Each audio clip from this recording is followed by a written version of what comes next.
We would now like to start the press conference by NTT.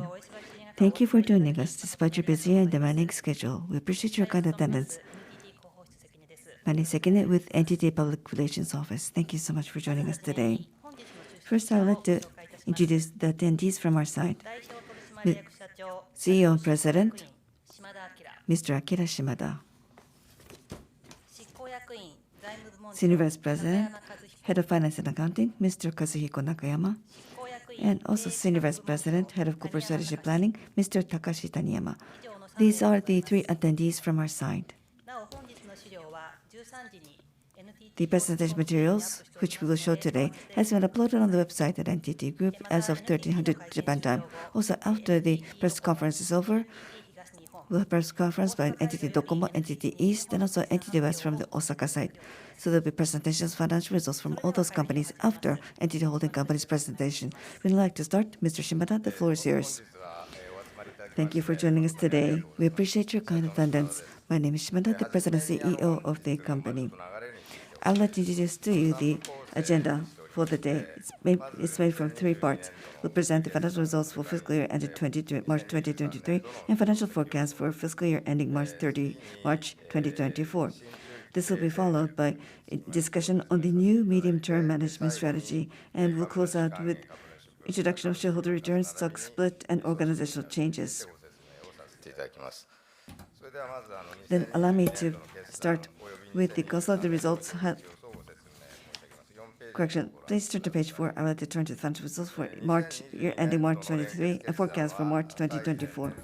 As you can see, fiscal year 2022 consolidated results saw operating revenue, operating income, and profit all increased year on year, and all these items reached record high levels. Operating revenue grew 979.7 billion year on year and also reached 13,136.2 billion due to increase in global solution business revenue and increase from revenues for electricity business at NTT Enet. Now, of the increase in revenue, impact from currency was roughly 280 billion yen. Operating income increased 60.4 billion yen year on year, up to 1,829 billion yen, as increase in electricity price was more than offset by increase in operating revenue and cost reduction. As for profit, this increased 32 billion yen and reached 1,213.1 billion yen due to increase in operating income. As for overseas operating income margin, this improved 0.9 point up to 7.2% due to increase in profit based on increased revenue as well as cost reduction driven by structural transformation, and we achieved medium-term financial target of 7%, 1 year ahead of schedule. Please turn to page 5. This shows contributing factors by segment, and we focus both on operating revenue and operating income. Let me start with the integrated ICT business segment. There was negative impact from price reduction in consumer communication segment, but this was covered by increase in revenue in enterprise business as well as smart life business, as well as cost reduction. So we recorded an increase in both operating revenue and operating income year on year. Turning now to regional communication business segment. The one-off cost increase factor in previous fiscal year is no longer present, but on top of more than expected increase in electricity cost and the delay in cost reduction program at NTT West due to large-scale malfunction which took place back in August of last year, both operating revenue and operating income declined year on year. As for global solution business segment, operating revenue and operating income increased year on year due to increase in revenue from robust demand for digital services as well as value-added services at NTT Limited.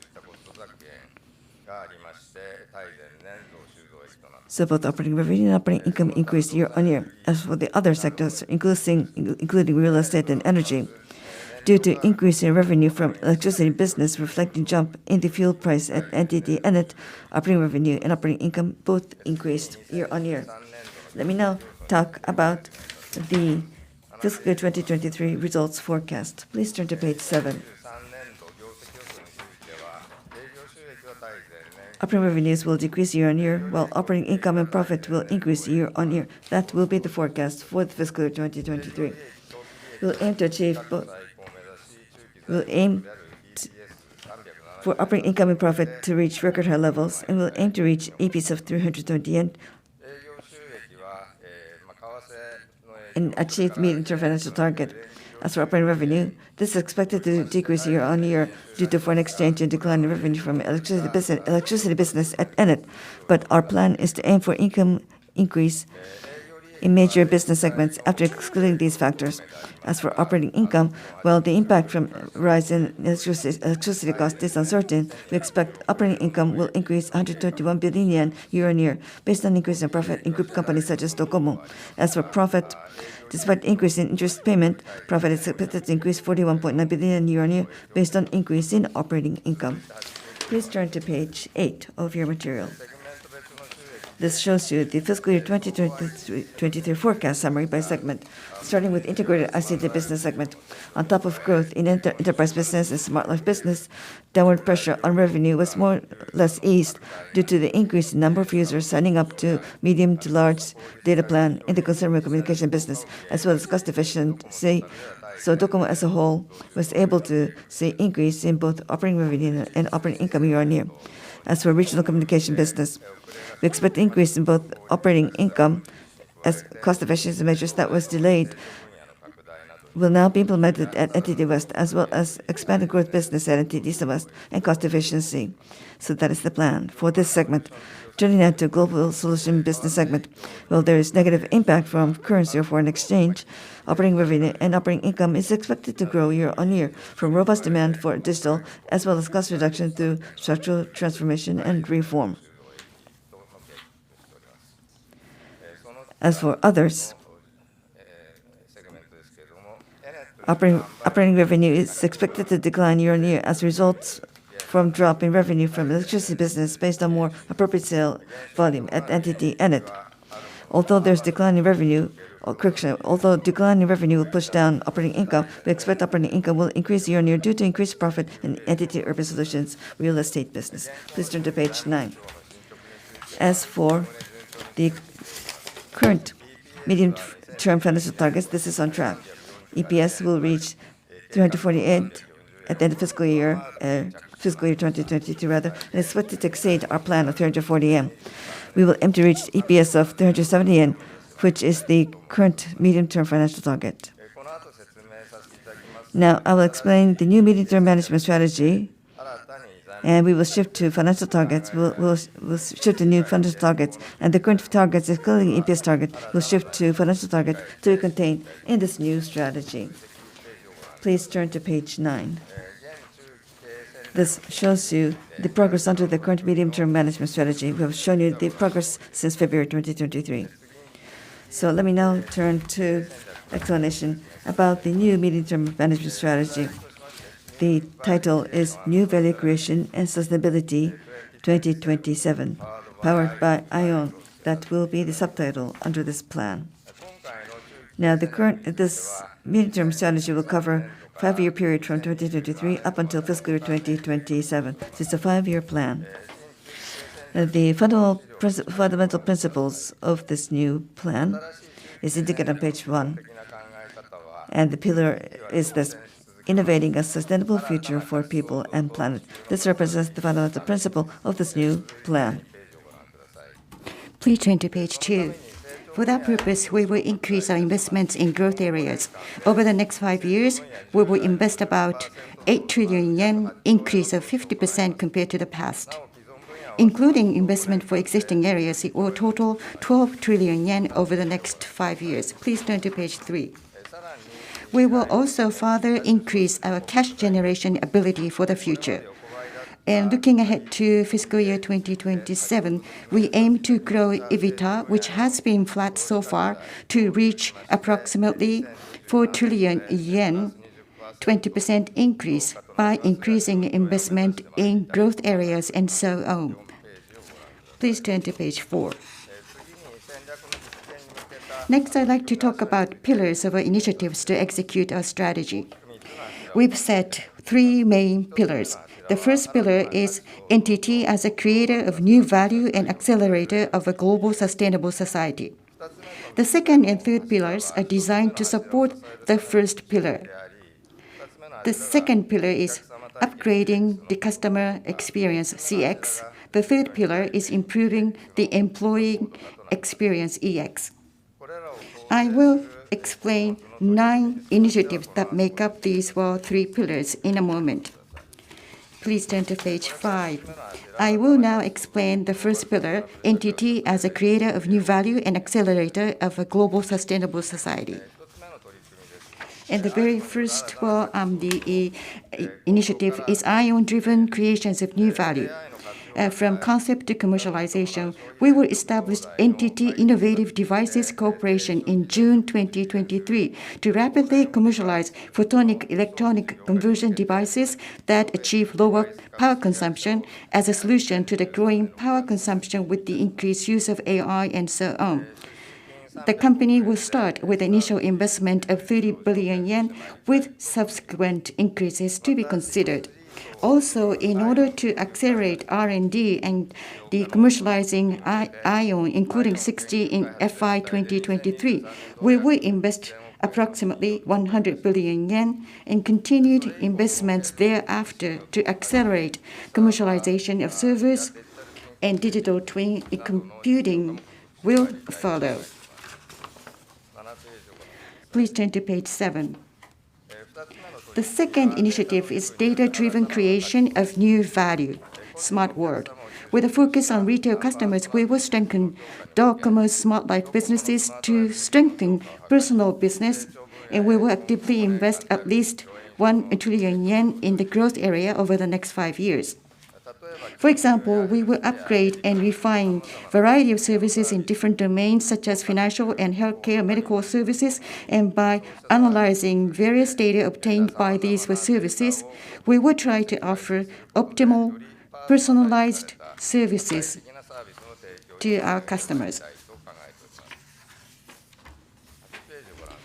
Page 8, please.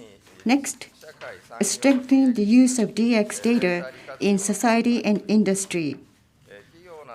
And for our customers, such as corporate clients, we will transform industries that support day-to-day life and society by globally deploying solutions, services, and platform services by utilizing technology such as AI, robots, ION, digital twin, security, and so on. Our plan in this area is to invest at least 3 trillion yen over the next 5 years. And please go to the next page. Now, expansion and upgrade of data center, which is the key platform in data-driven society. While further expanding the world's third largest data center infrastructure of NTT Group, we will upgrade them by introducing ION technology. And for that, with more than 1.5 trillion yen or so investment over the next 5 years, the data center capacity will be doubled from the current total of 1,100 megawatts. And please go to the next page. And the third initiative is achievement of a circular economy society. We will promote green solutions that can be achieved by a combination of green energy and ICT with a planned investment of about 1 trillion yen over the next 5 years. We will expand our renewable energy generation business and achieve a stable supply of optimized and efficient energy directed towards local production and local consumption using energy storage battery and EMS. And please go to the next page. Next, we'd like to talk about creating circular economy-oriented business. On top of renewable energy, we will pursue recycling of waste in various industries and thereby recycle these resources and create a sustainable society going forward. Also, by leveraging ION, 5G, IoT, AI, and robots, we will be contributing to improved efficiency, value addition in primary industries, as well as industry development and regional revitalization. Please turn to page 12. Let me now talk about achievement progression toward net zero. Looking ahead to 2040, under NTT Green Innovation toward 2040, we will expand this to Scope 3, aside from Scope 1 and Scope 2. Please turn to page 13. This relates to fourth initiative, which is further strengthening of business foundations. I would offer apologies for the inconvenience caused to all of you due to malfunction that took place in Entity East and West. I would reiterate our apology. Leveraging our reflection and lessons and takeaways from past failures, we will make our networks and systems more resilient to withstand large-scale failures and cyber attacks in order to strengthen social infrastructure. And also, we will be enhancing countermeasures against increasingly severe natural disasters. So by 2025, we have announced this, we'll make an investment of 160 billion yen by fiscal year 2025. Please turn to page 14. Now, I want to talk about the second pillar, which relates to upgrading the customer experience, or CX in short. So the fifth relates to fusion of research and development with a market-focused strategy. We'll combine and strengthen R&D capabilities with our market analysis and alliance capabilities. And also, we'll be creating an R&D marketing strategy division within the holding company. On top of strengthening product-oriented R&D, we'll collaborate with various partners, and we'll carry out all the activities from R&D up until product delivery. And we'll be promoting alliances with many different partners going forward. Please turn to page 16. Here, we talk about the sixth initiative, which relates to strengthening services that emphasize CX, or customer experience.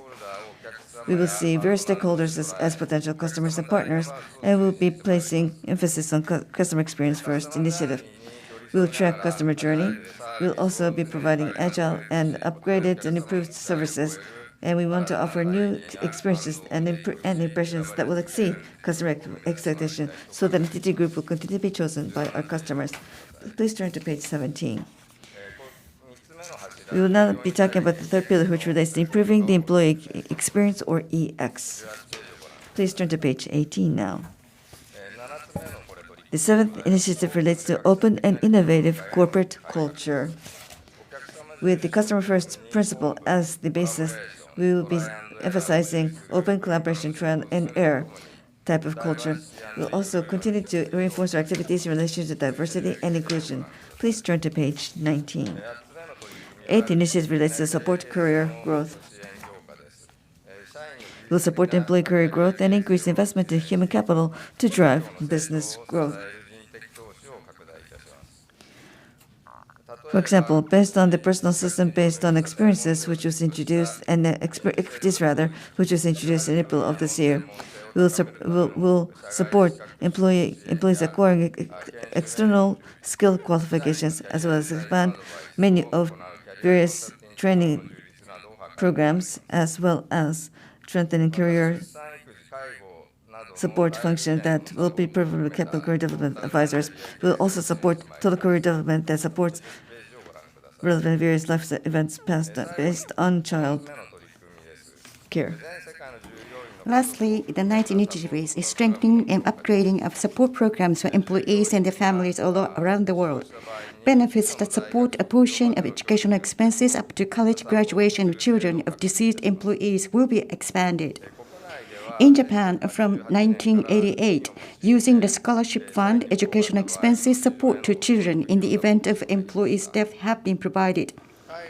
For approximately 150,000 or so employees working for NTT Group's overseas entities, we will consider introducing the support system equivalent to that of Japan, aiming for implementation from the beginning of the next fiscal year. Please turn to page 21. From now on, I will describe our midterm financial targets. And please turn to page 22. Midterm financial targets are as shown. As I've already explained, EBITDA 20% increase target was set in the growth area. And in the growth area, which is a driver for the target, EBITDA increase of 40% against FY2022.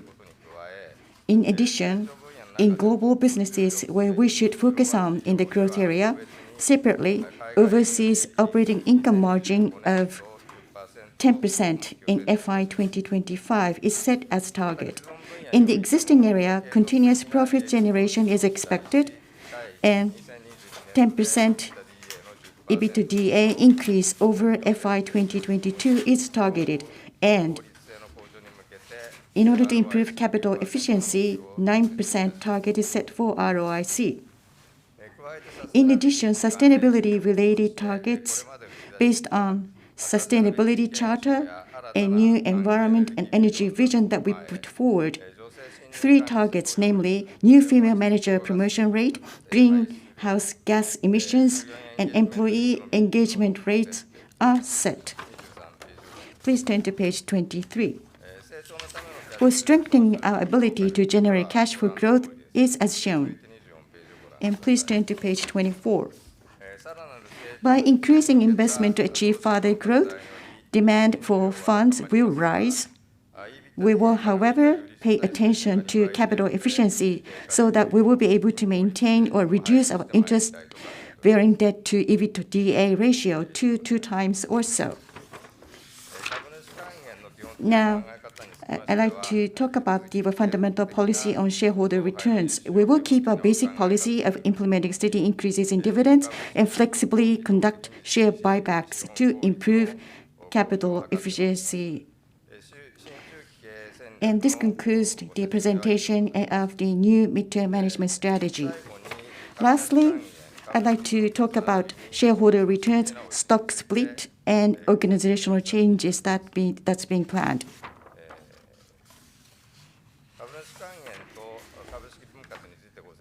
I would like to explain about the shareholder returns and stock split.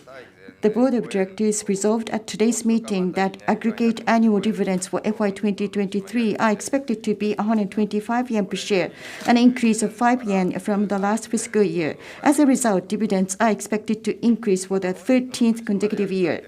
Also, the board today resolved to split the stock, and each share will be split into 25 shares effective as of July the 1st. By significantly reducing the minimum investment unit, we wish to facilitate an environment where people find it easier to invest in our shares and expand entities for investor base across a wide range of generations who wish to support sustainable growth of entity group.